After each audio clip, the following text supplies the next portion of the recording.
Friends, welcome to my channel Sanskar forever. मैं पायल लेकर आई हूँ आज आपके लिए बैसाख महात्म का 23वां अध्याय।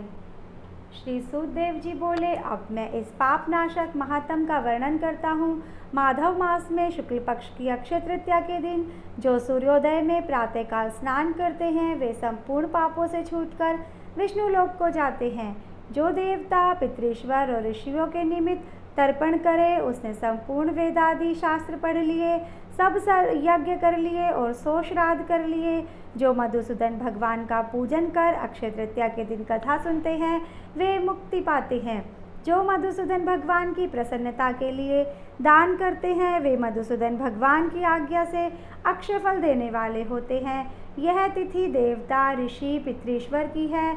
इसमें सनातन धर्म करने पर देवता, पितृश्वर और ऋषियों की तृप्ति होती है। इस तिथि की प्रख्याति कैसे हुई वह भी मैं बताता हूँ। हे राजन, तू सावधान होकर सुन। प्राचीन समय में राजा बलि के संग इंद्र का युद्ध हुआ और देवता और दैत्य का भी आपस में द्वंद्व युद्ध हुआ। इंद्र पातालवासी बलि को जीतकर फिर पृथ्वी पर उत्थय के आश्रम में गया। वहां जाकर उसकी मंदगामिनी गर्भिणी पत्नी को देखा जिसकी कमर में सुवर्ण सूत्र में बद्ध किंकिरणी शोभा दे रही थी। उसके कंकरणों की झनकार ने मदोन्मत्त भ्रमर और कोकिलाओं के शब्दों को जीत लिया था। अनेक प्रकार के वस्त्र धारण किए हुए वह मधुर भाषिणी और मंद मंद हास्य युक्ता शोभा दे रही थी। उसके कुंभ सदृश्य पानी कूचों से अपूर्व शोभा हो रही थी। विकसित कमल के समान उसका मुख और नील कमल के समान नेत्र थे। केतकी के उदर में समान पीत और मनोहर गालों वाली परिश्रम से श्वास भरती हुई दीनाक्षी पर्णकुटी की ओर मुख किए थी। उसे प्रियर्क पर शयन करती हुई देख इंद्र को मोह उत्पन्न हुआ और वह बलपूर्वक उस गर्भिणी स्त्री से भोग करने लगा। तब गर्भस्थ पिंड ने अपने गिरने के भय से दुखी होकर अपने पांव से योनि मार्ग को ढक दिया, जिससे इंद्र का वीर्य पृथ्वी पर ही गिर पड़ा।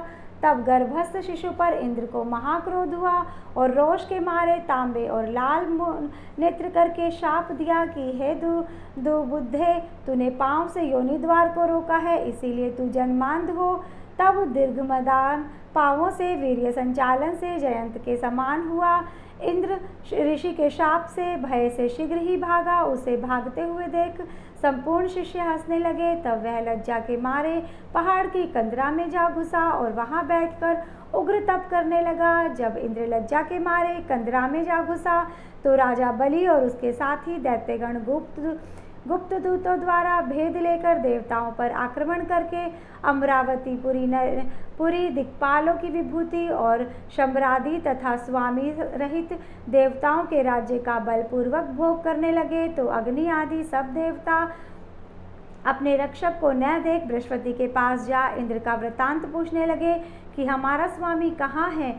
स्वामी के बिना हमारे राज्य पर दैत्यों ने आक्रमण किया है। हे विभो, बहुत दिन बीत गए हैं, इंद्र क्यों नहीं आते हैं। हे महाराज, हमें बताओ, जहाँ इंद्र हो हम वहीं जाकर प्रार्थना करें। इस प्रकार जब देवताओं ने पूछा तब बृहस्पति जी बोले, रसातल में बलि को जीत कर इंद्र उत्थय के आश्रम में गया।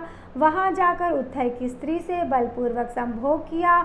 इस पर उसके शिष्यों ने बड़ी निंदा की। इससे लज्जा के मारे वह स्वर्ग में नहीं आया और पर्वत की गुफा में घुस गया। वहीं पर शची सहित निवास करता है और अपने किए हुए कर्म पर चिंता कर रहा है। बृहस्पति के ऐसे वाक्यों को सुनकर अग्नि आदि सब देवता इंद्र को ढूंढने और प्रार्थना करने के लिए मेरु पर्वत की कंदरा में पहुँचे। कंदरा में बैठे हुए इंद्र को देख उसके बल वीर्य का प्रकाश करने वाले लोग विख्यात स्त्रोतों से उसे प्रसन्न करने लगे। हे इंद्र, हे सब देवताओं के स्वामी, तुमको नमस्कार है। तुम्हारे बिना हमको दैत्यों ने बड़ा कलेश दिया है, जिससे हम स्थान भ्रष्ट होकर दुख के मारे जगह जगह घूम रहे हैं। अतः तुम चलकर शत्रुओं का दमन करो। ऐसी स्तुति सुन इंद्र गुफा से बाहर आया। लज्जा के मारे नेत्र पृथ्वी की ओर और कमर झुकाकर देखने लगा। दुख के मारे कंठ भर आया, जिससे मुख से कुछ भी न कहा जा सके। यह दशा देख बृहस्पति जी बोले, हे इंद्र, तू शंका क्यों करता है। संपूर्ण जगत कर्माधीन है। मान अपमान, सुख दुख, लाभ हानि, हार जीत सब पूर्व जन्मार्जित कर्मों के अनुरोध से होता है। प्राणी कर्मों के अनुसार चलते हैं। दैव योग से काल पाकर दुख अपने आप उपस्थित होता है। बुद्धिमान मनुष्य दुख पड़ने पर कुछ चिंता नहीं करते और सुख से प्रसन्न नहीं होते, इसीलिए तुमको यह दुख प्रारब्ध से ही मिला है। हे इंद्र, इस दुख को पाकर तुम्हें सोच करना उचित नहीं। गुरु की बात सुन इंद्र ने कहा, हे मानद, पर स्त्रीगमन के दोष से मेरा बल, वीर्य, यश, मंत्र शक्ति, शास्त्र शक्ति, विद्या शक्ति सब नष्ट हो गई है। इन सबको खोकर मैं यहाँ गुप्त निवास कर रहा हूँ। इंद्र की बात सुनकर बृहस्पति सहित सब आपस में उसको फिर बल देने का विचार करने लगे। तब बृहस्पति जी कहने लगे कि मधुसूदन भगवान के प्रिय वैशाख मास में सभी तिथियां बड़ी पुण्य रूप है। इसमें शुक्ल पक्ष की तृतीया अक्षय तृतीया है। जो इस तिथि में श्रद्धापूर्वक स्नान दान आदि करता है, निसंदेह उसके सहस्त्र पाप नष्ट हो जाते हैं तथा बल, वीर्य और ऐश्वर्य अत्यंत बढ़ते हैं।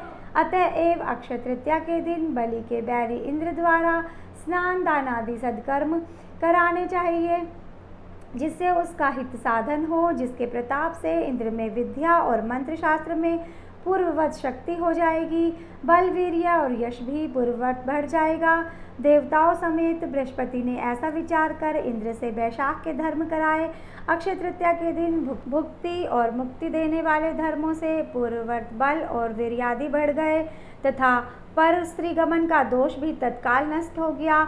इस कर्म से इंद्र अपने पाप कर्मों से इस प्रकार छूट गया जैसे चंद्रमा राहु से छूटता है, और वह देवताओं के मध्य पूर्वत शोभा को प्राप्त हुआ।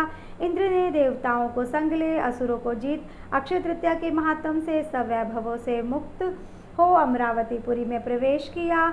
आगे शंखत्री आदि बाजे बजने लगे। फिर इंद्र की आज्ञा से सब देवता अपने अपने घर गए। फिर इंद्र और पूर्ववत यज्ञादि ने अपना अपना भाग लेने लगे। पितृश्वर पूर्ववत पिंड भाग प्राप्त करने लगे। राक्षसों के हार जाने पर मुनि स्वाध्याय में तुष्ट हुए। तभी से संसार में यह अक्षय तृतीया प्रख्यात है। यह देवता, ऋषि, पितृगण सबको संतोष देने वाली है। अतः यह सब कर्मों को काटने वाली सबसे पुण्यात्मा है। यह अक्षय तृतीया मनुष्यों को भक्ति और मुक्ति देने वाला है। इस प्रकार हमारा वैशाख महात्म का 23वां अध्याय पूर्ण होता है। जय श्री कृष्णा। अगर आपको मेरी वीडियो पसंद आई हो तो कमेंट बॉक्स में राधे राधे लिखना ना भूले। जय श्री कृष्णा। राधे राधे।